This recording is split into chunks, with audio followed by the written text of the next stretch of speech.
Released its quarterly report on debt, and it is grim. Net household debt rose to $17.3 trillion, an all-time high, led by mortgages, credit cards, student loans, and car loans. That's up $200 billion from the previous quarter, so about $2 billion per day. And it brings average household debt in the United States to $132,500. The surge takes mortgage balances to just over $12 trillion. It takes credit cards to nearly $1.1 trillion. That's up nearly 5% on the quarter. Home equity loans rose by 3%, and car loans made up another $1.6 trillion, continuing a 12-year uptrend. This puts household debt up 21% in just the past 3 years. At that pace, it would double household debt every decade, so that 132 would become 265,000 in debt per household.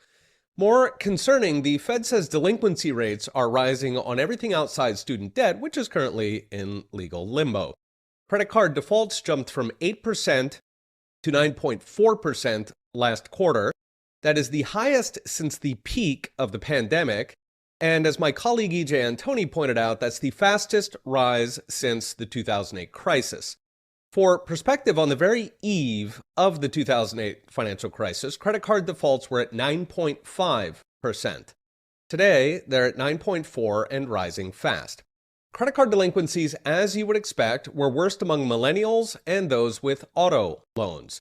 This is because average car prices are hitting all-time high at $47,000, which is up 20% in just 3 years. Meanwhile, even with good credit, that debt is costing 5% for a new car and closer to 7% for the average used car. As a result, nearly 1 in 5 car payments are over $1,000 a month, which is also a record high. In essence, the car payments are eating the credit cards. You need a car, after all, to have a job. If you don't have a car, you don't eat.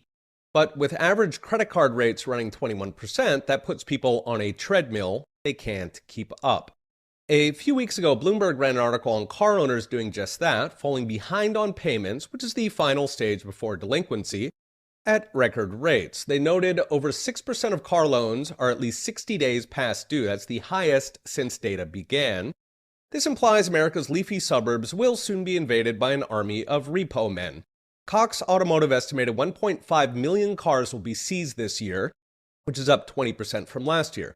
To give a flavor, the article profiled one borrower in Denver who makes $17.50 an hour, but pays nearly 14% on her truck while floating $20,000 in credit card debt.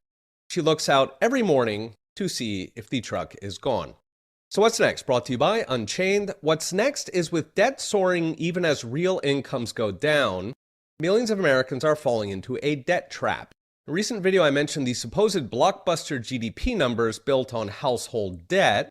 With inflation now rising again and jobless numbers grimly trudging up, people are going to have a harder and harder time staying on the treadmill. Many will fall off and lose everything. Okay, we'll be watching. See you next time.